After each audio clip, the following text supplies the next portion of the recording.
Hi, guys. Welcome to tonight's live chat. It's good to see you guys signing in and, if you will, kind of getting your early seat. I love seeing you guys sign in ahead of time. Let me just say, this was supposed to be for 6:50 p.m. Eastern time, but I was outside gardening and taking care of the house, just kind of doing my weekend thing. And next thing I know, I see the trees blowing around like it's a tornado, okay? And then the power flickered off and on for a little bit. The rain was coming down like you wouldn't believe. And my mom is already paranoid about the terrible, terrible thing that's happening in Texas. And so she's like, what is happening? So at that time, I just thought, you know what, I'm going to have to postpone the live chat until 7:30 p.m. Eastern time. So that's why I'm starting now. So thank you for being patient. And, I raised what's going on, the topic of what's going on in Texas. And oh my God, for those of you who may be there, I have a lot of colleagues there and family and friends. And it's really sad to see what's going on. So we do have to pray for them, right? They need a lot of support and stamina and resilience to get through this, right? Before I jump in to our topic, because it looks like everything is okay on my end, there's this new idea that has been introduced to creators, and I don't consider myself a YouTuber at all, but I'll say a creator.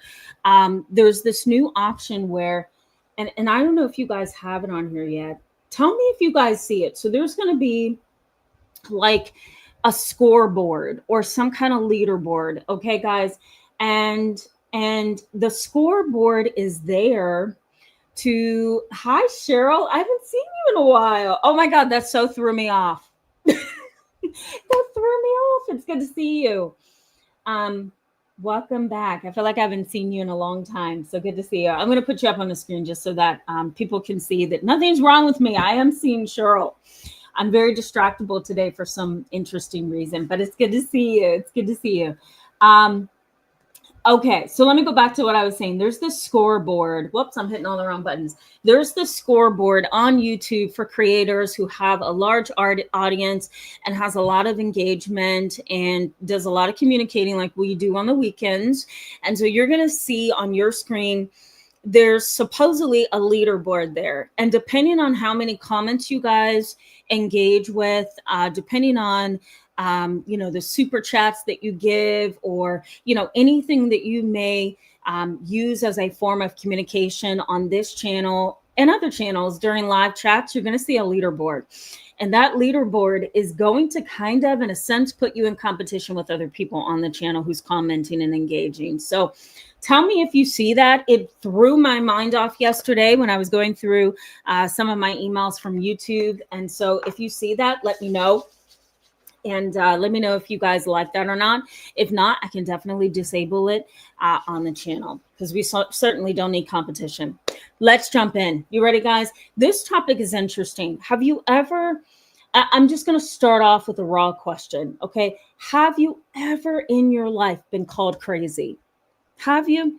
Whether that was during an argument, during a family event, during a chat conversation, a text conversation, or on social media, or, whatever the scenario may be, have you ever been called crazy?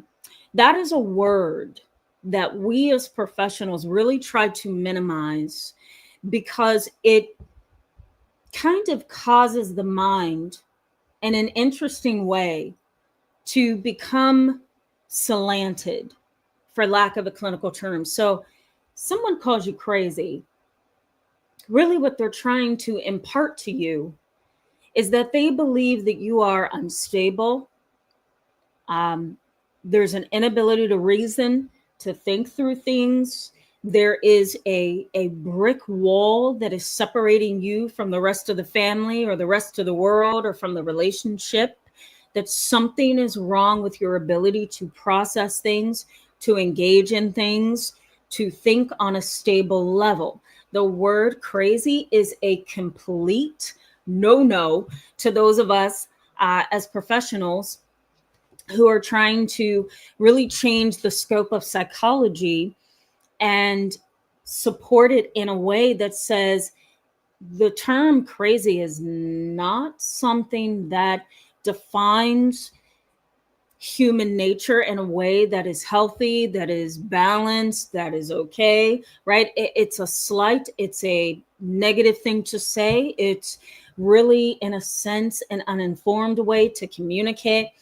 You know, I think I can say in a humble way that most people use that term sparingly, playfully sometimes, and other times angrily. So I'm sure you've heard of it. You've probably been considered that, just because most human beings are considered that when there's something going on, especially during an argument or something like that. So you guys probably have some experience with that, right? What's interesting about the term is that we are trying to, those who use the term, they are trying to really get at what's wrong at the core of the person, right? You know, I've heard people say, and especially in therapy sessions, oh my God, I've heard some people going back and forth in therapy sessions, and they'll say, you know what, you really are crazy. And what's happening in the moment that that term is used is for the person who is shocked, right? Which is most likely you guys. So we're not talking about you guys being unstable. We're talking about other people around you. So relationships and family members and neighbors and friends who are unstable. And you see this piece of them. And you don't want to use the word crazy, but you know something is wrong. You just know on the inside there's something off here, and I can't figure this out. So that's the edge we're taking tonight. That's the focus that we are taking tonight. But I've heard this. Let me get back to my point. I've heard this in therapy sessions where the person will say, you really are crazy. And really what they're getting at is you really are thinking in a way that is far beyond what somebody who is stable would think. You know, you're really coming across as unbelievably skewed and twisted and confused and just harmful in the way that you are interacting, right? So anytime I've ever heard this in a therapy session, that's really what the other person is trying to get across to the person who's unstable. When they say, you really are crazy, aren't you? It's a realization for the person that something is slanted here. And here's what's scary. And we're going to get into personality pathology in a minute here. But here's what's interesting. It's not easy sometimes to categorize people as unstable, because sometimes you've got those individuals who are a little bit odd, right? But you wouldn't necessarily call them unstable because there's a side of them that's highly intelligent. They are able to function in society. They would never hurt anybody. They seem to be very open to learning, to changing, to growing. You know, they really are not a threat to society. They're a little odd, but that's about it. There's nothing more to that than they're a little bit odd, right? So we have those people, but then you have those other individuals at the other end. So let's say the higher end, where, you know, they have killed animals and they have threatened murder. They have attacked other people. They've been incarcerated for long periods of time for murder and crime and selling drugs, and the list goes on. You know, they've had children that they've abused and neglected, which that could have been you. Maybe you're unstable, narcissistic, very, you know, I'm going to say, for lack of a clinical term, unstable mother may have abused you, right? She may be the one who is really unstable, right? So she's at the higher end and she's engaged in a lot of intimidation towards you, maybe even doing something as stupid and irresponsible as introducing you to substances. I once, for example, had a family where mom did not believe that she was abusive, but she brought her daughter to me, wanted me to, this was many years ago, wanted me to counsel her daughter and try to get them into a relationship together with each other in a better way than they were. They were fighting and not getting along. And of course, this young lady was 13, so she's underage. Mom did not believe that she was abusive. But after I started learning more about the family, she was very abusive. Was she unstable and dangerous to society? Not necessarily, but she was extraordinarily unstable because she not only introduced her 13-year-old to marijuana, to meth, to crack, and Percocets. She had over-the-counter she had prescription medication, Percocets, and she would mix that with over-the-counter medications like Tylenol and ibuprofen and Advil, those kind of medications. And she fed these to her 13-year-old daughter. I want her, this is what she said to me, I want her to learn that it's okay to experiment, and I'd rather her experiment in the home with me than be out there in a dangerous situation using drugs. So I thought I would just introduce her to all of these drugs, including vodka. She also let her daughter drink some vodka. She said, so I figured I would get it out of her system early. Mom was extraordinarily unstable. Now, she is what her husband called crazy.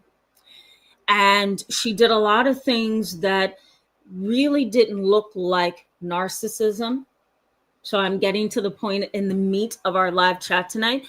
She didn't do much that looked like narcissism. She didn't do much that looked like a psychopath or a sociopath. She was kind of up there on the scale, but not necessarily. So where do you place a person like this? And she did have a series of behaviors, though, that I took to my mentor at the time. And I said, this lady is really skewed and her perception of reality is distorted. And she's got this cold, aloof nature to her. But I can't necessarily say she's a narcissist, and I can't necessarily say she's a sociopath. So what do I characterize this incompetent mother as? Sorry, guys, I'm trying to get comfortable down here. What's happening? And I remember my mentor say, I'm going to move this. I remember my mentor say, I don't know what to categorize her as. So I started doing some, sorry, guys, move my camera.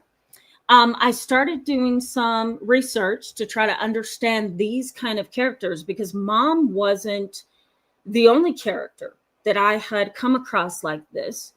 And I couldn't necessarily identify them by looking at narcissism, sociopathy, psychopathy. I couldn't even really diagnose her as having a mental illness, because she didn't necessarily seem mentally ill. So where does this person go? So I started looking at the research of Hans Eysenck. You guys, I'm going to put his name in the chat box. Hans Eysenck. I hope I spelled that correctly. Hans Eysenck. And he came up with the term psychoticism. Okay, so there it is in the chat box for you. Hans Eysenck. And he came up with the term psychoticism, which has now been defined as a personality trait. And it's a personality trait that can be found on kind of like a spectrum, and it involves individuals who have these really odd personality traits that really make social communication difficult. They tend to be rather aggressive and sometimes dangerous. They're very impulsive individuals. Their view of reality is very distorted. They have a skewed perception of reality. They have this aloofness about them that kind of, when you're in their presence, and you guys may be able to relate to this. So this is why I'm sharing this. When you're in their presence, you just kind of feel like something's off. You can't quite put your finger on it, but the conversation is odd and weird. The attitude and the disposition in this other person is just strange, right? You feel like you could possibly be in the midst of somebody who could be dangerous, but you don't want to go that far because it feels a little bit odd for you to even think they could harm somebody. But can they? Most likely, because they have aggressive and impulsive characteristics. You may even notice in these kind of people as well, we're going to talk about this a little bit later, you may notice some psychotic symptoms. So now we're talking about this disorganized way of thinking, meaning, they can't necessarily explain things correctly. They have a distorted perception of reality. Their view of things is skewed. They may not be able to identify and explain things very clearly. It's almost like they're in a different element, or in a different world from the world that you are in. And that may stretch so far to where they become psychotic, which is having these thoughts of things happening that's not really happening. So delusions, right? That can be entered into this equation as well. So delusions are basically false beliefs held to be true, despite evidence to the contrary. Somebody believes something wholeheartedly, and they believe that they are the victim of something wholeheartedly, right? Or they believe that you're the unstable one who is harassing them, right? So let's use an example. Your dad may be very odd, very strange, impulsive, aggressive, kind of aloof, right? He's never really been a loving dad. He's been very stoic.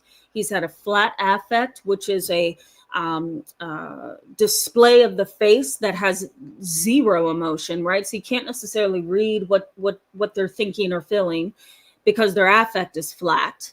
There's nothing to read on their face. Excuse me. There may be difficulty in relationships, right? So there's difficulty with your dad. There's some kind of propensity towards violence. If you push him over the edge, there's this propensity towards hostility and anger and explosion, right? If you step on the wrong button, right? So dad may say, you know what, you're harassing me, aren't you? And you may say, I don't know what you're talking about. And your dad says, you've always been a problem in this family.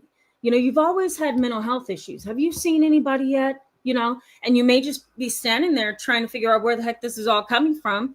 And your dad's just going off on you, right? Why? Because he's had this delusional mindset that says that you are against him, and he has the right to approach you and come after you and technically attack you. Why?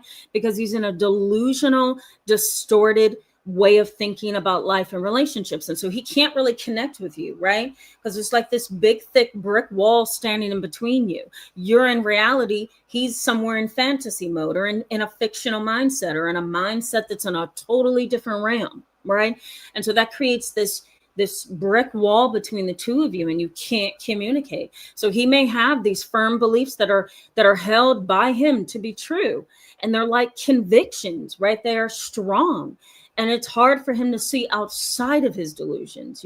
We may go down some common delusions a little bit later, but for the most part, just keep in mind that delusions are false beliefs held to be true. There's no proof.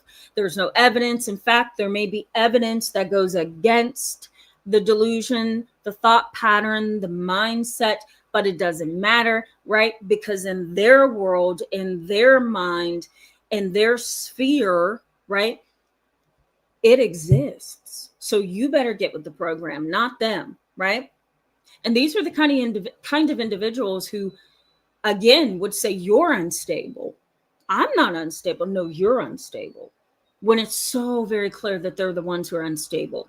You may also see hallucinations sometimes with these people, right?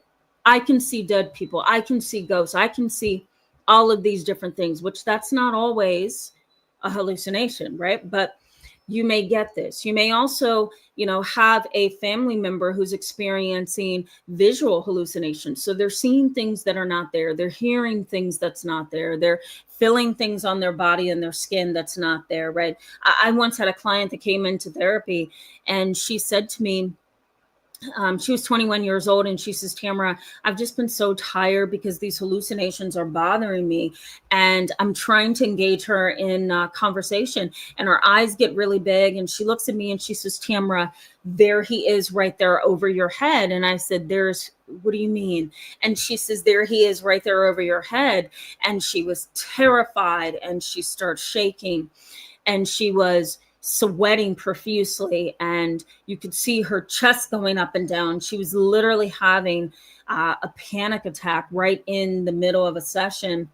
And I asked her, I says, what are we talking about? And she says to me, he's standing over you right now, and I'm terrified of him. She was having a visual hallucination of her deceased abusive father. And the scary part about her hallucinations is that she experienced practically all the hallucinations. So sensory, she felt him all around her. Tactile, You know, she felt things crawling over her. Auditory, you know, she could hear her dad yelling at her. Visual, again, she says, he's over your head right now, Tamara. You know, she had this kind of extrasensory perception, if you will. She felt like he was in the room with us, you know. And so this young lady is a grand example of psychoticism, because she didn't necessarily meet diagnostic criteria for schizophrenia. You guys know what that is. I know you do. Or any kind of psychosis, but her personality was the issue. And she had the hallucinations and the delusions as, you know, accompanying symptoms, you know. Let me also say that, and I want to get to the chat box. Yes, Elizabeth, I just saw this. So I'm going to post this so everybody can see it. Elizabeth says, poor girl. Yes, yes, yes. I agree, Elizabeth. She was terrified. And she terrified me, okay? Because at the time, I didn't realize that even though she didn't meet diagnostic criteria for schizophrenia, I didn't realize that she had a lot of the symptoms that made her rather unstable, you know? But let me also say this, that if you have a family member, a parent, a sibling, you know, whatever, aunt, uncle, who has some really odd personality characteristics, and they're having all these interesting symptoms within a family dynamic, it can impact you negatively for the rest of your life, because reality all around you with a person like this is not something that the person is grounded in. So they're not grounded in reality. They are very much grounded in fiction. They are grounded in lies. They are grounded in fantasy. And they are also grounded in this mentality that sets them apart from the way everybody interacts daily. Does that make sense, guys? So there's no reality to this individual's perception of things. You know, they're kind of way over there in another realm. And growing up under that, being around that in a family dynamic, being in that, if you're in a relationship with someone, the long duration of that can start to wear you thin, right? Because then you start asking yourself, is this me? Am I the issue? You know, do I have the problem? You know, should I be seeking therapy? How can I get them help? You know, it gets really difficult. Here's what's scary. Before I go to the chat box and kind of engage you a little bit further in the conversation, but here's what's scary. If you have a person who has every last symptom that I just brought up, and we're talking about psychoticism, think about psychosis as being a mental illness, psychoticism as being a personality trait. Okay, so think of it this way. Psychosis is a mental illness. Psychoticism is a personality trait. Thanks to Eysenck, Hans Eysenck. He says psychoticism makes the person unstable. And they really do have this odd piece of them that could end up involving the person in a series of bad behaviors. And they could have this psychotic element to them. But it doesn't necessarily mean that they are mentally ill. Isn't that confusing?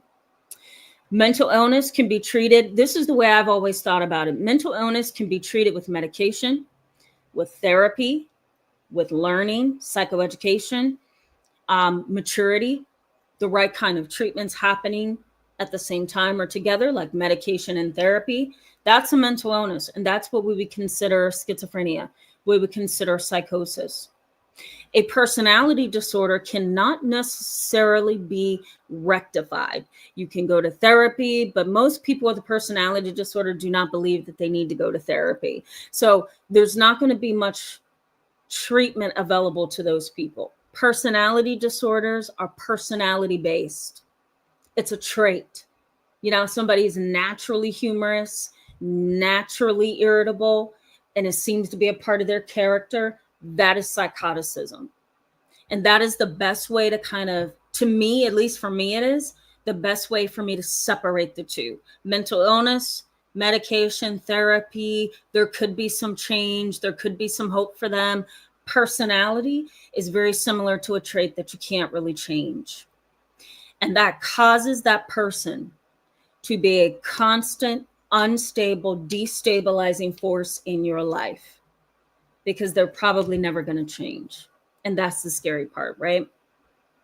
Last piece I want to mention before I go back or go to the chat box and welcome you is when we are talking about psychoticism, you want to add in there, into your idea of what it is, you want to add in there cognitive difficulty. So distortion of reality. They can't always go back and correctly recall things. They remember things in a way that's skewed and twisted. And it may shock you, right? You may be the kind of person that says, wait a minute, when did that happen? And let's say your brother that has the personality trait of psychoticism, it's very high, it's very strong in his character. Let's say he says, to you, remember that time when you said you were going to kill mom? And you may say, excuse me, when did I ever say that? And he may say, remember when we were 12, you said that? And he may say, you may say, excuse me, no, I've never said that about mom. And he may say, why would you lie? You said it. You can't remember when you used to say it, And so there's this, it feels like a lie, right? But it's a distortion of reality. There's almost like cognitive deficits there. There's no or limited ability to recall things in a way that is stable, true, honest. So their skewed reality may cause them to recall things that never happened. Their mood is like a roller coaster, irritable and angry and hostile and cold and stoic and lack of empathy and that flat facial presentation to the world.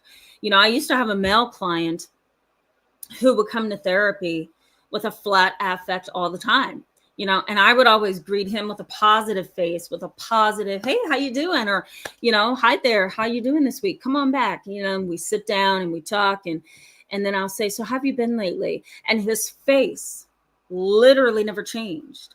For the full 60 minutes of his appointment, his face never changed. Smile, grimace, eye contact, sadness, nothing. His face remained the same from the moment I went to the waiting room to get him to the moment I stood up to say, have a good night. I'll see you next session.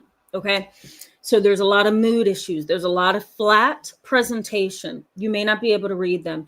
And lastly, in this category of psychoticism is speech. Their speech may be a little bit confusing and strange and odd. And certain things that they say just doesn't add up, And you may find that they talk in ways that feels odd. You've been around those people, I'm sure. You're talking to them and everything they're saying and how they're saying it and what they're saying just feels like you're on Mars with them. They have a certain way that they engage in relationships. It's very interesting. It really is. All right, guys. So then I'm going to go to the chat box, welcome you guys, see what you guys are saying, answer your questions, engage you.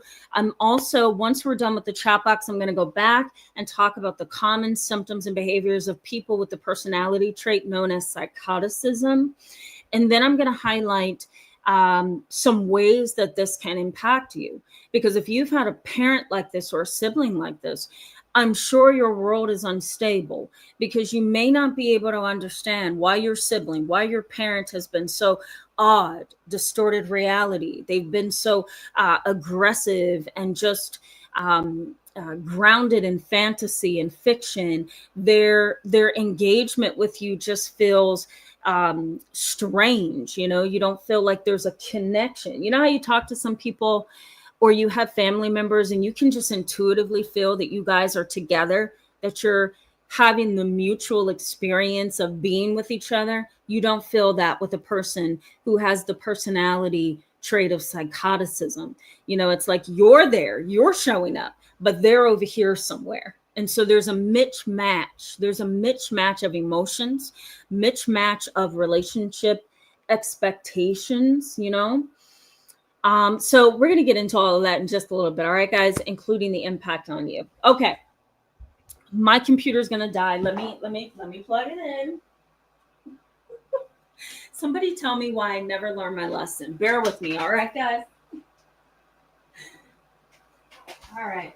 I swear, I should already have this plugged in every single live chat. Hold on, bear with me. Okay. Hopefully, there we go. We're still live. We're moving forward. So that's that's a good thing. All right, guys. Let me go to the chat box and woo, you guys are chatting it up. My goodness. Have you guys seen the leadership board yet? Tell me if you see it, because I can't see it on my end. Dennis Robinson, hello and welcome. Good to see you in tonight's live chat. Don't see you. I haven't seen you, I guess, in the last, 2 live chats or so. So it's always good to see you. Kyra Knowles, Ronald Zion, Sun for Roar. I hope I said that correctly. Awesome. AMB, Bossy Truthy 15. Hello and welcome to all of you. I'm always glad to see you. And thank you, AMB, for highlighting that.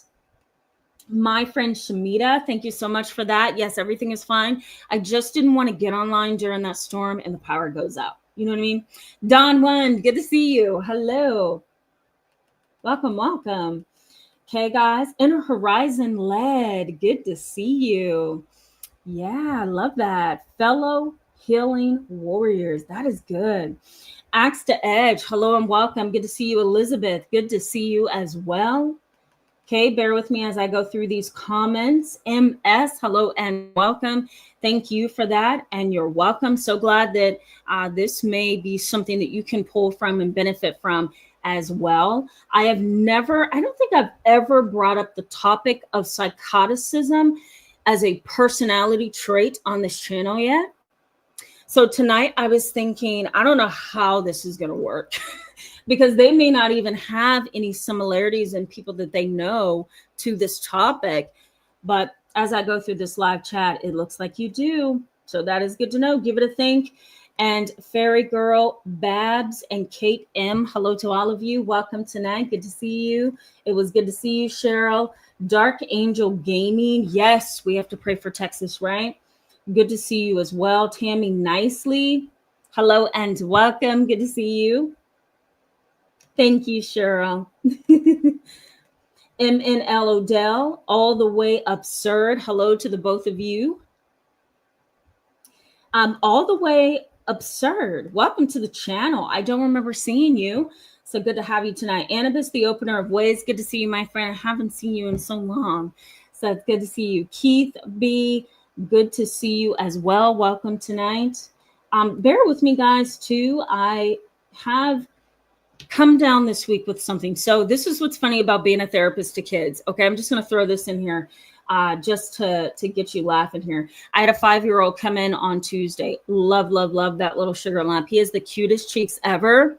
He looks like he's weighed down by his cheeks. Okay, he's the cutest little thing. And he, you know, when his mom opened the door in the waiting room and she's trying to find somewhere to sit, I happen to walk by with another client. And I'm talking in the hallway with another client, and he comes charging around the corner, Miss Tamara, and he grabs me around the back of my leg, and he's hugging on my leg, and I'm trying to, you know, say hi, how are you, and communicate with him while asking my other client to just bear with me as I get this little thing, to go sit back down with his mom. But it was so cute. He hugged me, and I said, "Good to see you, little guy. Go ahead with mama. I'll come and get you in a little bit." Oh my God, I didn't know that he was just getting over the flu. Okay, so this little guy was coughing, sneezing, rubbing his cute little nose. Okay, and he hugged me with all of that. And I have been down sick since Tuesday. I woke up the next day and I'm like, am I alive? This is so much pain. My chest, my throat, my head. You guys wouldn't have been able to recognize me. My eyes were so swollen. Oh, my mom was like, were you crying? No, I wasn't. I'm just sick. So bear with me, guys. My energy is a little less, and I may have some cracks in my voice tonight. All right, that's the life of a child therapist. That's literally how it goes for most of us. Jermaine, good to see you. Welcome to tonight's live chat. Jermaine says, my family has tried to have me hospitalized instead of just stop abusing me. Sometimes there are those family members, right? They're the ones with the instability, and yet they're calling you unstable. But I find this, oh, what do you call it? It's not a dynamic. It's kind of like this conundrum, if you will. Or I find this problem where the person in the family who's calling the other family member unstable, or they're using the term crazy, is technically the other way around. It's the other family member who's unstable that is really causing the problem, which causes the other family member to act in ways or behave in ways that isn't optimal, you know, or the other family member, which would be you may walk away, isolate, and withdraw, right? But I see that dynamic a lot. I do. Clandestine Girl 16X, hello and welcome. Good to see you. Glad you made it tonight. Thank you so much. Love you too. You're so sweet all the time. And thank you so much for that. Thank you. I was trying to think where I got them. I can't remember. It's been years. It's been 12 years and I still wear them. All right, guys. Thank you for that. I really appreciate that. Sylvie, good to see you. Welcome back tonight. Air Force to Civilian Chronicles. Hello and welcome. Good to see you. Air Force to Civilian Chronicles says terms like crazy, weird, and odd are meant to demean, isolate, and shape your image to other family members. Many times, those calling you this have major deficiencies of their own. Yes, they do, succinctly put. I'm going to highlight your comment in the chat box. I very, very much agree. Well said. Figure it out. Hello and welcome. Good to see you tonight. Figure it out says, my narc parents often called me crazy, mostly when I was a kid and teen. Mostly when I was a kid or teen. I believe them. It was used to cover their lies. Yeah, I wouldn't be surprised. I've seen that dynamic as well. I'm so sorry you had to deal with that. I've seen that. And sometimes it happens more so with the parent-child dynamic. And sometimes the parent will say, and I've had this in the past, I have wonderful families now, but in the past, when I've worked with families, the parent would come in and say, help my child. Here you go. I just want you to talk to them. You're going to see everything that's wrong. Or sometimes parents would come in and say, my daughter's doing A, B, C, D, E, F, G, and then leave the child with me in hopes that I could wave my magic wand and they would stop behaving in the way that they are. But the further along that I would go in sessions, I realized, wait a minute, this lens needs to be then turned on the parent, because the issue is not the child. The issue is the parent. So figure it out. I'm going to put you back up here for just a second. Sometimes that is a dynamic, not always, but sometimes it is. You really do have to kind of look at the parents as you're evaluating the child. The only time that if I'm honest, the only time that I don't look at the parent as having some input in the child's problem is when I see that the parent is 100% in the corner of their child. That's the only time that I don't question whether the parent or the guardian is somewhere to hold some responsibility for the problem. Does that make sense, guys? I think it's important to look at the parent, the guardian, as part of the assessment of the child. You know, you kind of have to. Stacy Del Buccia, hello and welcome. Good to see you in tonight's live chat. Okay, bear with me.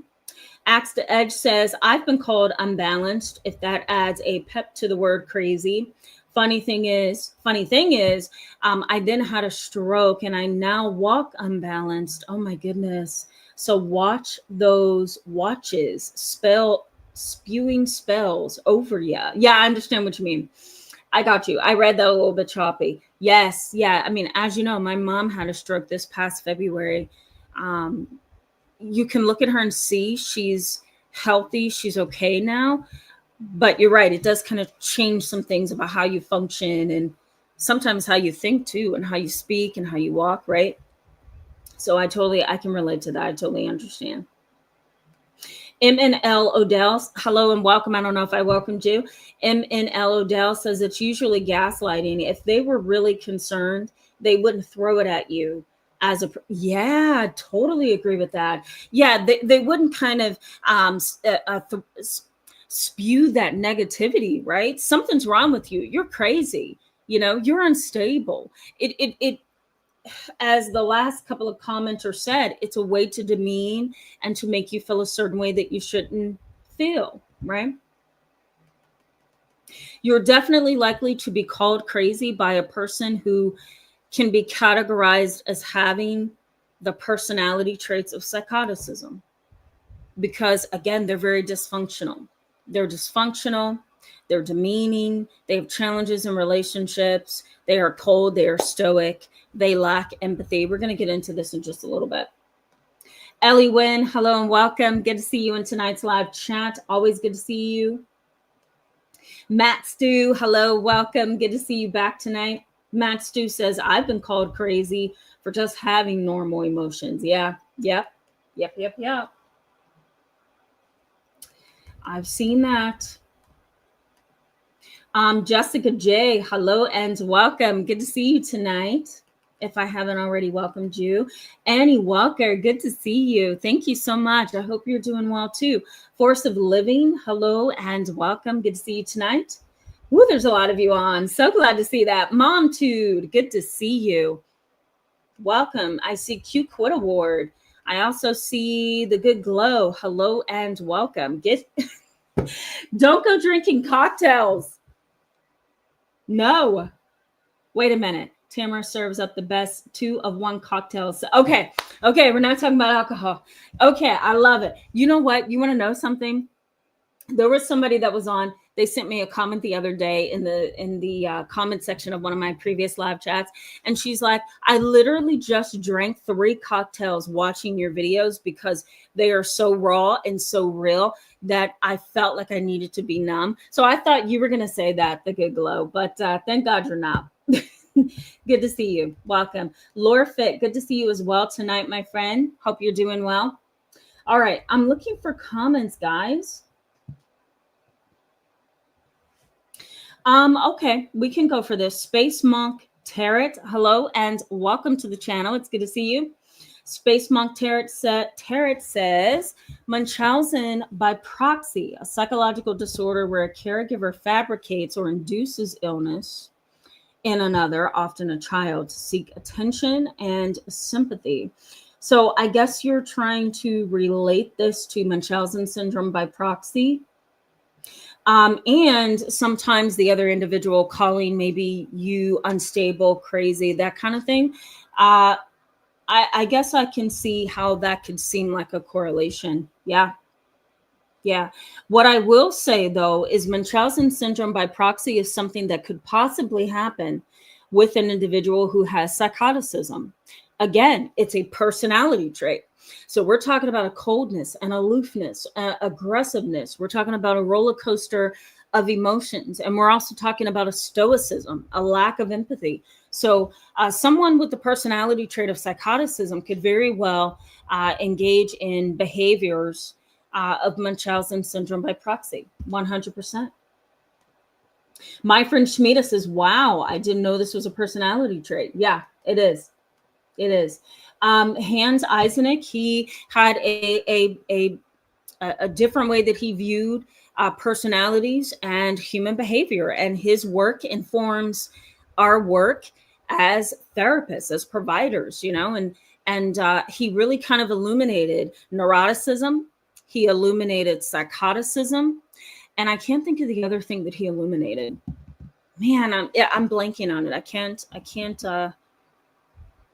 can't remember it right now. It's going to come to me as soon as we sign off tonight. Nevertheless, yes, it is a personality trait. Cheryl asked me an interesting question, which is an entertaining one, so I probably will answer this. Cheryl says, Tamara, do you ever get uncomfortable or even scared of your clients? If so, what do you do? So yes and no. I used to when I was much younger, you know, now being a lot older with 16 years of experience, I don't really become that afraid. Are there things that kind of shake me to the core and causes me to kind of want to turn a blind eye to it or minimize it? Yeah, that's a natural tendency, right? Think about how you would feel if you're sitting in front of this person and they're bearing all their truth to you, sometimes sharing things with you that the outside world doesn't know, sometimes sharing things that their very own spouse doesn't know, or their very own parent doesn't know. It can shake you at the core, right? And it can really cause you to lose faith in humanity, which I did at one time. It can cause you to become depressed and anxious and overwhelmed, right? And it can also cause you to have this guard up all the time, which I had at one time. This guard up that says, I'm only going to let you come but so far, because I don't want to have to see that other side of you that I automatically see is there without you even telling me a word, you know? So do I get afraid now? No, I have this internalized, that shook me, but I think experience overrides that fear. So it's not a fear response as much as in the past. It's more of a, oh boy, here we go. Not one of these characteristics. You know what I mean? So yeah. And it depends on the setting. I'm in private practice now. I used to work in juvenile delinquency centers. I would walk jails. I would be in residential centers where people sleep and live every day. And I've seen it all. I worked in a psychiatric hospital at one point. So I had a lot of fear at those times, but not so much now, Cheryl. Just to briefly respond to this, what do I do? Learn, explore things. I'm not all about just science. I look at the spiritual side of things, the existential side of things, the reality of things, and I try to pull things together. I pray. I talk to my mom, in an appropriate way if I can, talk to my mentor, talk to colleagues that I very, very much trust, and then I go from there. And I use my own clinical experience and judgment, Cheryl, that was a loaded question. My friend Smita says delusions sounds like cult leaders. Yeah. Oh, yeah. Absolutely. Okay. Let's jump back into the content. Donna Lee, I can't go back to the content without you. Hello. Good to see you. Welcome back tonight. All right, guys, let's go to the common issues. Okay, I'll get back to the chat box in just a little bit. What are some of the common issues and behavioral problems with a person with psychoticism?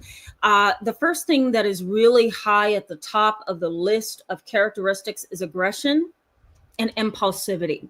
Aggression and impulsivity. These individuals, you got to keep in mind, because when I was learning about this years ago, I totally lost sight of this, and I continue to lose sight of it, that these individuals walk around with an aloofness. They walk around in an odd way. Sometimes they may even have an odd tone of voice. They may even have a strange, odd way that they relate to things. They relate to other people. Their style of dress may be a little odd, their way of kind of assessing reality may seem a little strange or tilted or skewed, right? And so these individuals, if you push the wrong button or you box them into a corner and they feel like they are trapped and can't come out, you may see hostility, impulsivity, and aggression. And they may kind of go through this moment of complete psychotic behavior where they lash out and attempt to murder, or they lash out and do some really off the wall, strange things, because at the core of who they are is this odd, aloof individual, There's a propensity towards antisocial behavior with these individuals. There is also a biological predisposition. So you may notice some antisocial traits like isolation and withdrawal. You may notice really talking negatively about other human beings as if they are a thing and not in existence, right? So they may talk about other people as if they are pawns to be moved and manipulated, or as if they are, some kind of other creature that doesn't need respect. They are the only person in the world that matters. You may also notice some coldness and this stoic disposition where the person doesn't budge emotionally. A child crying doesn't budge emotionally. They're sitting at a bus stop waiting on a bus, or sitting and waiting on a lift, or whatever they call those things. Ubers, right? They're waiting on an Uber. There was a big explosion over there. and everybody is screaming and running and crying. And the person with psychoticism continues to look straight ahead. This is an example. Continues to look straight ahead, doesn't look to the left or to the right, and could care less about all that noise over there, the people screaming, the people crying, the ambulance, the police cars. They could care less about it. They're just waiting on their Lyft or their Uber. And that is their kind of zone, right? These individuals may also sit and stare for long periods of time and stare at a wall. What are they thinking? Who knows? You know, have you seen those movies where there's kind of like a picture of an unstable person in a psych ward? And sometimes the movie will show the person staring at a blank wall, just looking at it, right? And their eyes are fixed. Their face is just flat. And you can't see if there's a thought process, if there's an emotion. They're just gone, right? So that's a common issue as well. That can be a part of the antisocial traits. Risk taking. They take a lot of risks, a lot of them, you know, financial, emotional, psychological. You know, they could care less about other people. They're cold, they're stoic, they have a lack of empathy. So they may take a chance, such as spending the entire family savings because they felt like they wanted to gamble. They had a strong urge to gamble, and that's where they ended up. Oh, sorry, spent the whole entire life savings. Sorry guys, sorry kids, even though you need to eat dinner tonight. I don't care because I just needed to kind of feed my urge to gamble. Sorry you don't have food for dinner tonight. That's the kind of cold and aloofness that you want to keep in mind about these individuals. They may also have, here's what's tricky, they may also have schizophrenia, developing schizophrenia, or bipolar symptoms. So emotional ups and downs in their emotions, in their behaviors, crying, moody, depressed, irritable, angry, sometimes suicidal, sometimes self-injurious, or they may be manic. They feel great. They're grandiose. They feel they could do whatever they want. You know, they're overly confident. They tend to be very, showy and flamboyant, right? And this is only if they have developing bipolar symptoms. So think of it this way again. Personality, psychoticism, okay? But that can, because those are strange symptoms in and of themselves, right? That can then branch out into schizophrenia or bipolar disorder. And so now you have that to add to the mix, right? So they're still odd, they're still strange, they're still cold, stoic, aloof, aggressive, impulsive. They're all of those things. They don't know how to relate to you. You know, they constantly say things that are harmful, disrespectful, disregarding, cold, right? Angry. They may have some cognitive issues where there's a distortion of reality. All of that could be happening, but so too could be bipolar disorder. So too could be schizophrenia. And that's what complicates this picture, right? Not to mention they have antisocial traits. You know, that is why therapists who truly take their career seriously have to constantly stay in the books, in communication with other providers, have to stay close to mentors and people who have done this a lot longer, because the entire psychiatric field can confuse you in a second. You know, that's how short of time is needed to feel confused. So if you feel confused, don't. I'm going to try to unravel this. Let me also mention these people are irritable and irresponsible, right? So again, spending money, gambling. I don't care that you need to eat, you need clothes. I'm going to gamble. So they do a lot of risk taking. They are very irresponsible and they are very cold. They really don't care. There's difficulties in relationships because of all these characteristics, you know. And that's the scary part. They have another trait that's interesting, the trait of tough-mindedness, meaning that they can focus on the facts. They can focus on getting over things and what needs to happen in order to succeed. But that tough-mindedness leads to a lack of emotion. So they tend to be very heady, but there's no emotions to balance that out. So they really do come across as cold. Research in psychology suggests that these kind of individuals engage in what we call crazy making. Isn't that interesting of a term? Crazy making. I'm going to put that, since it's a new term, in the chat box for you. It's called crazy making, for those of you that do not know what it is. It's a term that describes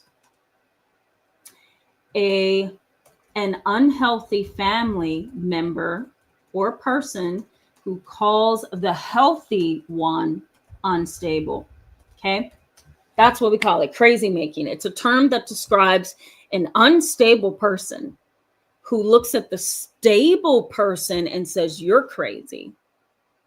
Now, so some people in the field of psychology, it's not a clinical term, but there are some people who do use the term crazy making. And individuals who have the trait of psychoticism, who have even narcissistic traits, sociopath traits, they engage in the crazy making dynamic of a family.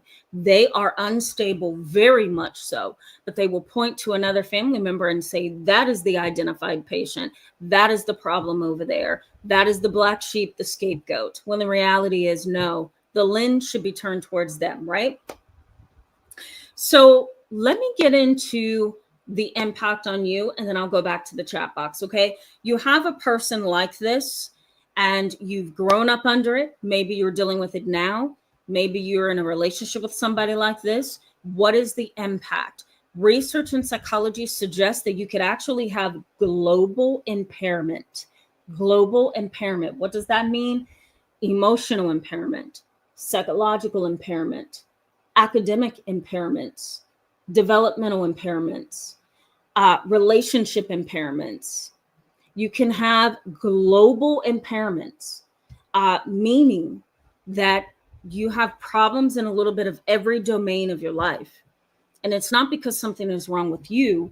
It's because of the person who is around you that's causing the instability within you. And so global impairments is something that happens to children all the time. They're growing up in a household where mom is aloof and cold and detached, doesn't have empathy, could care less about them, doesn't hug them, doesn't say I love you, tends to be very stoic, doesn't want to be touched, that kind of thing. Don't hug me, don't touch me. If you're over there crying, sorry you're crying, but I'm not going to console you. You have a parent like that, you can develop over time a series of deficits, or experience, I should say.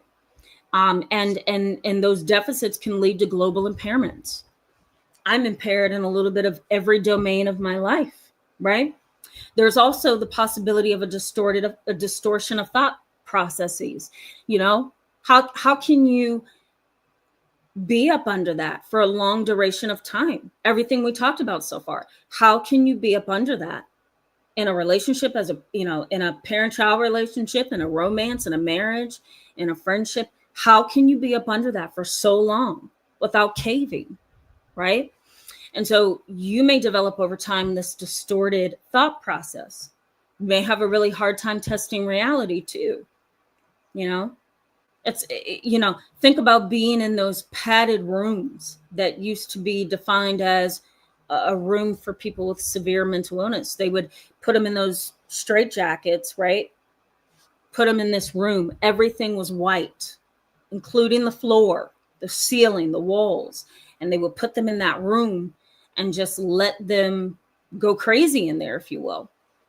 And so when you're somewhere near a person in some capacity who has the personality trait of psychoticism, you may feel like that's exactly where you're at, that you're in a straitjacket with this person. Now you're in this padded down room and you can't get out, right? So if that's the case, you very much could come out of that with a distortion of reality in some ways. You may have this engagement in fantasy thinking as well. Some people even come out having imaginary friends as adults because they can't cope with reality. It's too raw, it's too painful. You may also have this internalized anger and hostility as well. You know, you don't have access to normalcy with these kind of people. And so because of that, you kind of just you eat your feelings, right? And it gets inside and it's hard for it to get out. There's also indoctrination that happens. There used to be a term known as, I'm going to put this in the chat box, shared psychosis. It's no longer called shared psychosis. It's no longer called shared psychosis, but there used to be this awareness, which there is, but it's titled differently. But this awareness that one unstable person who has very strong personality characteristics where they can manipulate, they can force you to believe a lie. That individual spreads all their thinking patterns to you, emotions, behaviors, so much so that you become as psychotic as them. So the term used to be shared psychosis. And that can be a form of indoctrination. I'm going to share all my unstable things with you. And it's going to get so intense that you can't even see reality because I've skewed your perspective so much. And so now you're kind of in this zone, right? You may feel like you're in a zone, of dissociation, like you're walking in a twilight zone, if you will. That's very normal. You may never feel stable. Research in psychology suggests you live with people like this, you're in a relationship with someone like this, or you've grown up like this. You may never feel stable. What is stability? What does that even mean? You may also have this existential, spiritualized, why me? Kind of this thinking pattern that has been ingrained. Why me? Why do I have to have this in my space? Why can't I just have a healthy dynamic with this person? Why is this so hard, right? And that's very common to have that internalized sadness, or disappointment, if you will. We did talk about developmental delays, right? You may not reach certain milestones. Well, we talked about global impairments, but you can have developmental delays as well, where you're not reaching those milestones. I had a client years ago. He was 19 years old. His mom had the personality trait of psychoticism. She was on the higher end, where she was very aloof, very stoic, very cold, very much lacking in empathy. Her behavior was odd. Her distortion of reality was just unbelievable, and it felt like she was a liar when the reality was she just had a very intense distortion of reality. Well, my 19-year-old client at the time, he grew up under that for 9 years. No, not 9 years. I'm sorry. 19 years of his life. He grew up under that. And he got to a place in his world where he just didn't feel that he was meeting all his milestones. He wasn't ready to be 19. He didn't know how to date, didn't know how to look for a job, didn't know if he should go to school or not, didn't know if he had what it took, right? Low self-esteem. He had no confidence. He had no skills to fall back on, right? He didn't feel that he was intelligent, forthcoming in things, or being able to take the initiative. So he had to learn everything. Then when he hit 25, he felt like he wasn't where he should have been at 25, and so he missed out on a lot of developmental milestones because of his mother having the personality trait of psychoticism. She was a lot, a smorgasbord, a whole bowl full of chaos with this mom, and it threw him off. There may also be some psychosis in adulthood. Research suggests that if you have a parent, sibling, family member with the personality trait of psychoticism, you can develop psychosis in your adulthood, because what ends up happening is the biological predisposition and environmental influence, right? So whatever happens to you in your environment, and there's some kind of stress response here too. And so you may develop, some elements, of psychosis. I'm hearing things, I'm seeing things, I'm feeling things on me that's not really there. I'm believing something is chasing me and it's not. So you can develop a psychotic disorder like schizophrenia or delusional disorder, just because of the biological predisposition. You may also, and this has been backed by research as well, you may also face a lot of adversity in your life, just trying to figure out, where should I live? Who should I be with? Should I be alone? Should I go no contact? Should I get help? Should I not go to therapy? Should I go to therapy? Should I retire? Should I work that job? Should I move? All of those normal things becomes a big issue because you may not know how to manage them, right?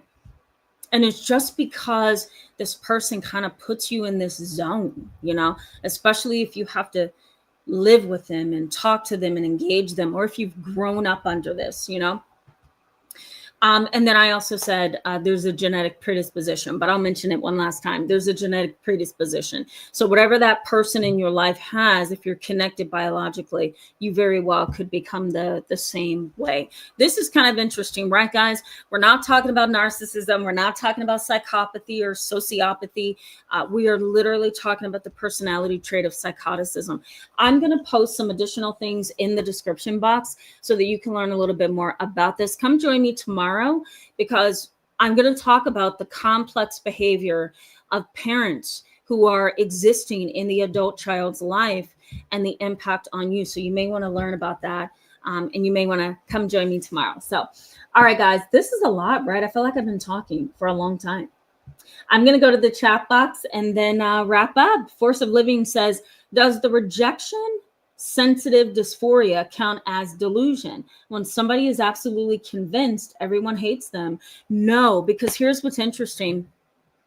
The reality piece of rejection sensitivity or rejection dysphoria is it may be grounded in other psychiatric issues like ADHD, right? Sometimes rejection sensitivity happens with ADHD or ADD, attention deficit disorder. Other times it could be the result of depression, right? So you may be in this negative mind space or this mind process that causes that rejection dysphoria or rejection sensitivity. It really isn't a delusion, because in a way you are having an experience and you feel that, right? Now, if you say to someone who clearly likes you or clearly respects you, you don't like me, do you? And they've proven to you over and over and over that they do, that may be a very strong belief, right? Not necessarily a delusion. A delusion will take the person completely down. Some people have killed themselves or committed suicide or completed a suicide. Some people have killed other people based on a delusion because it's so fixed. With rejection sensitivity or rejection sensitive dysphoria, there may be some wiggle room for you to shift your perspective.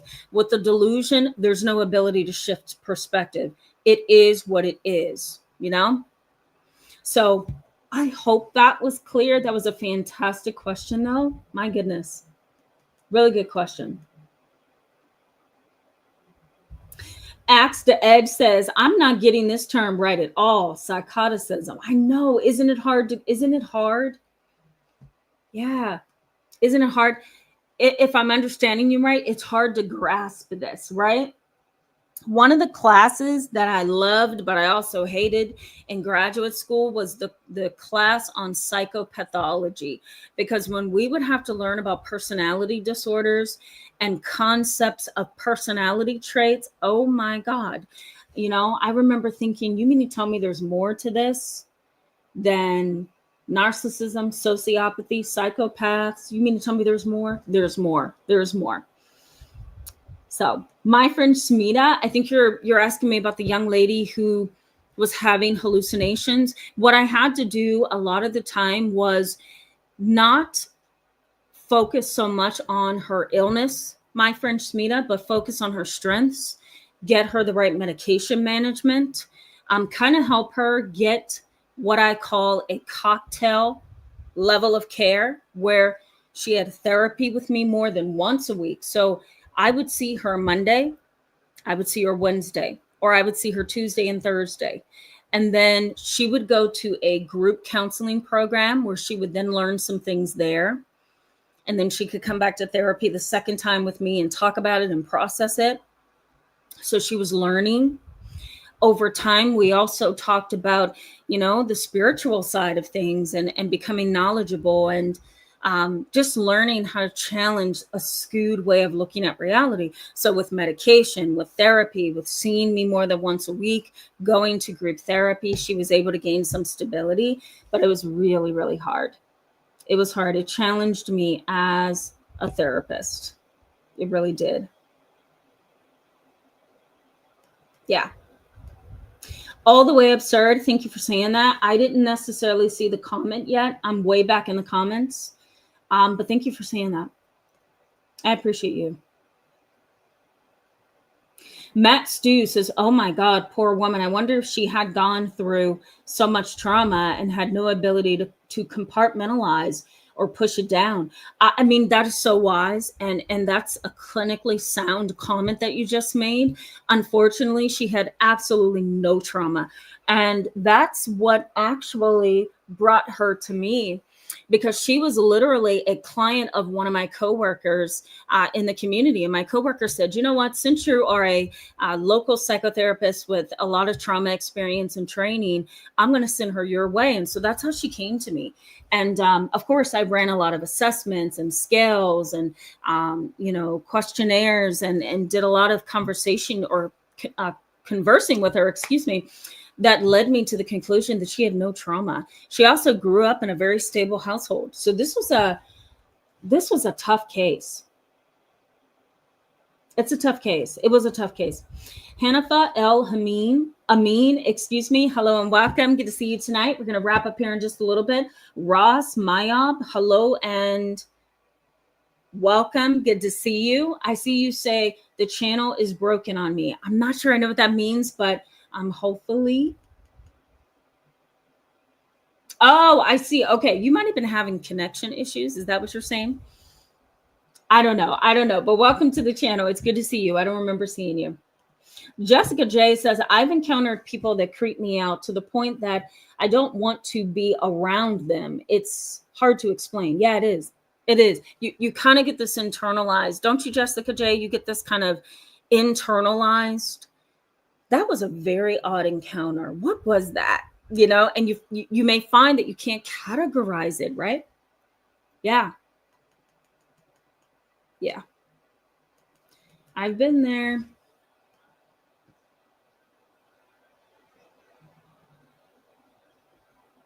Okay, bear with me, guys, as I scroll through. I was reading somebody else's comment. Angel Gaming says, sounds like my mother. Wow. The Good Glow says, yeah, that's really hard when it's a parent, right? The Good Glow says, right before I went no contact with my mom, I told her that I was traumatized as a child, and she asked, by who? I responded, you. And she replied, if you need therapy, then do what you need to do. That is such a cold, detached, unempathic way to talk, right? Because a caring, loving mother would have said, oh my God, by me? What do you mean? What have I done? Oh my God, I'm so sorry. What have I done? Can you share with me what that is? Maybe it's something I didn't see. I always thought I was a good mother, but maybe somewhere along in my development as a mother, I didn't see myself, and maybe I need to learn something, that would have been a healthy response. And another healthy response would have been something like, I can't believe that you would say that I have traumatized you. We have to talk about this because maybe there's some things I've done that you misunderstood, right? Or maybe there's some things that I've done that I haven't seen myself. That's a healthy reply, but that is very aloof and cold. And that is how somebody with the personality trait psychoticism would respond. They would. And they would have absolutely no emotion on their face. Leslie A, hello and welcome. Good to see you. Leslie A says, I have some friends that say they use marijuana to so-called help them. I do not agree with this. What are your thoughts? I don't agree with it. Marijuana is a drug, right?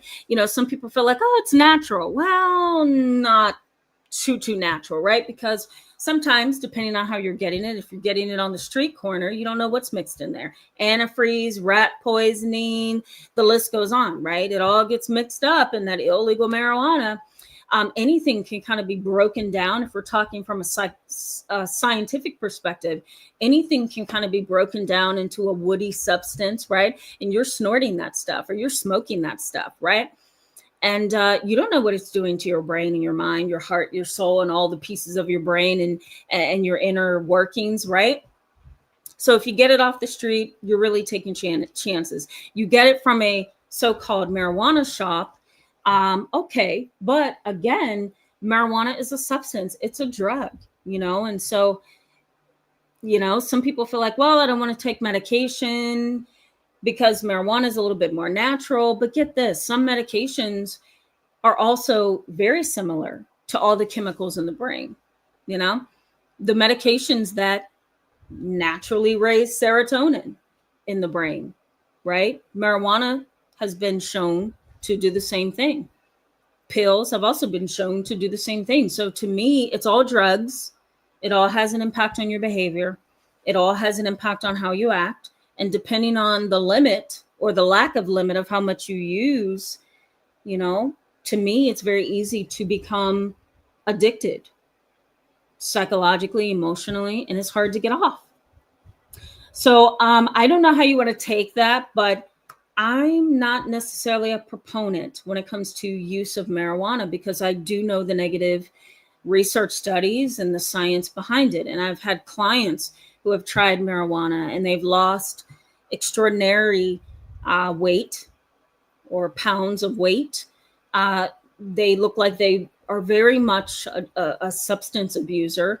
Their thinking is not where it used to be. Their personality is gone. They find it very difficult to engage fully because they're high all the time. So there you have it. If it's needed in a life or death situation, if it's needed to help people that are truly suffering, I get that. I do. But I struggle with the use of marijuana as a way to cope. I hope that answered your question. I could go on about that for days, just because of clients that I've had that have just been so hurt and harmed by marijuana. Elizabeth says, so gaslighting can be psychoticism. How to know if someone is psychotic or lying? Well, no. So psychoticism isn't necessarily gaslighting, but what can happen is the person with psychoticism can gaslight you because they think in such a distorted way that they don't know how to relate to you in a balanced, natural, realistic way. So they often resort to gaslighting. That didn't happen. No, you're wrong about that. I never said that. You said that. I'm not crazy. You're crazy. I'm not unstable. You're unstable. What do you mean? We don't have a problem. I think we're happy. Life is great, isn't it? I don't see a problem. There you have it. So they just gaslight you and minimize your concerns because that's just who they are. They're somewhere else. Remember, they're not on the same planet that you were on. Okay. I'm just scrolling a little bit. Yeah, Jessica J. Yeah, a lot of people do. It's really difficult, I told an intern that I had 3 years ago, I was helping her get her license in the state of Ohio and Virginia and in PA as well. And in each level of her training with me and those days when we would have to sit and, converse about her clients, I remember her saying to me, I don't know if I can make it in this field for a very long time because there's a lot of issue here. There's a lot of challenge here.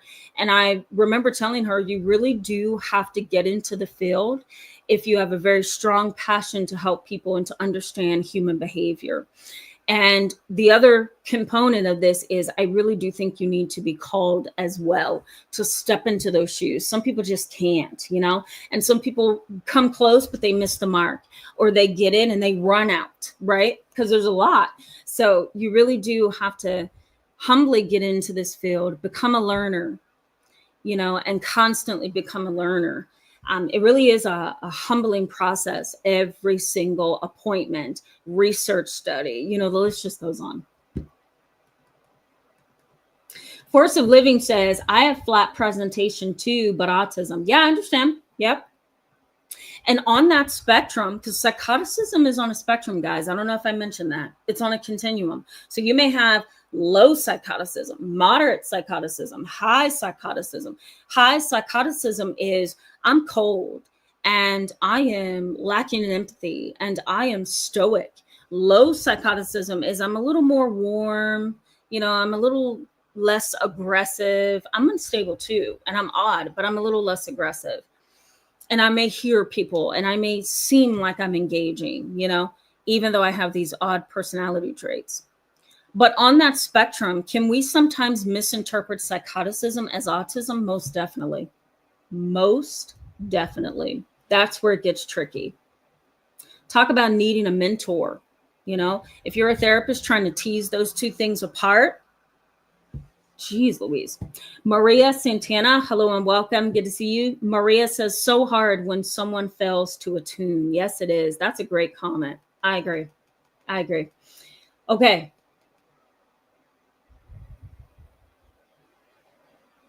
I'm looking for the what? My friend Smita, you guys see the leadership board? Somebody tell me what the numbers are. I don't see it. I don't. Okay. Somebody tell me what the numbers are. Because I have no idea what's going on. Who's leading? Who's commenting the most on the channel? That's awesome. Din Woke, hello and welcome. Good to see you. Din Woke says, yeah, that is how my sister and mother were, literally. And I did not feel safe and distanced myself quickly. Oh, I can understand that. Yeah. I'm far back in the comments, guys, so bear with me a little bit here.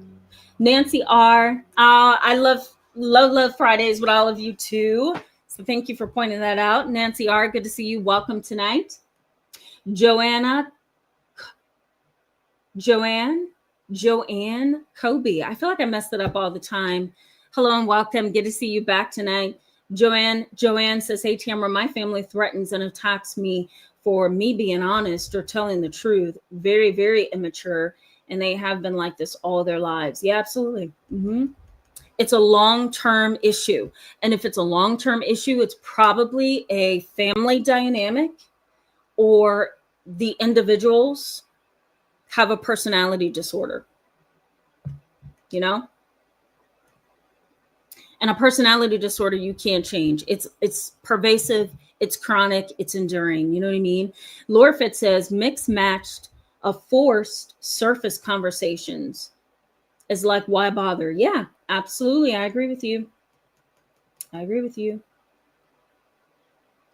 Bullet Chess, hello and welcome to the channel. Good to see you. Bullet Chess says, I also went missing in action because I didn't even feel safe announcing no contact. That's a good point. Some people do not tell you what their next steps are. You're just going to find out.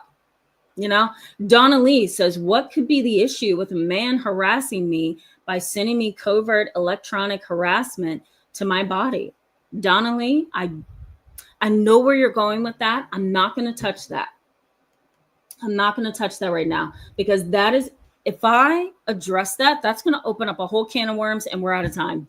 So we're not going to even address that right now, but that's an interesting perspective. And let me just tell you, over the years, I've had clients that feel the same way. Okay, guys, I think, thank you so much. All the way absurd. Yes. Hopefully I'm going to drink some tea as soon as I get off of here. I'm recovering. You know what I mean? When kids get you sick, they knock you down and then you get back up and you're like, okay, I think I see who I am. I remember my age. I remember I'm at home. Okay, I'm good. So that's kind of the zone I'm in today. Kids are so sweet. I love them, but oh my God, they're germs. Something's in them. I really believe that. Fairy girl, did I welcome you tonight? I don't know. I'm always glad to see you in the chat box. Welcome. Good to see you. Stacy Del Buccia, I love you. That was a great question. Yes, a 5-year-old in therapy. Can you believe that? I see 5-year-olds. We do a lot of play therapy. I have a play therapy room next door to my office, and we go over there and We talk if the kid is verbal and able to talk and communicate. And sometimes we just play, and I see the issues in how they play, you know? So, and they're dynamic with me too. So thank you. And it is cute. And I very much agree they should have rescheduled. One of my other clients' parents, I said, I'm so sorry, I'm sick today. And the parent says to me, you know what? You should make masks mandatory. I cracked up for like hours because I kind of understand that.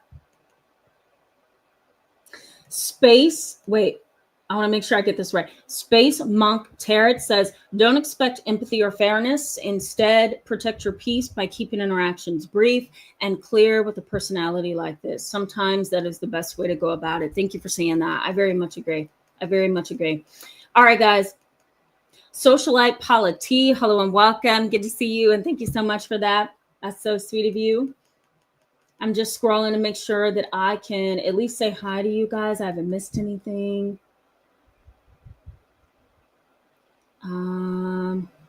Actually Jovial, hello and welcome. Good to see you tonight. Actually Jovial says, I regret being late. I'll definitely have to rewatch and be prepared for Family Predators tomorrow.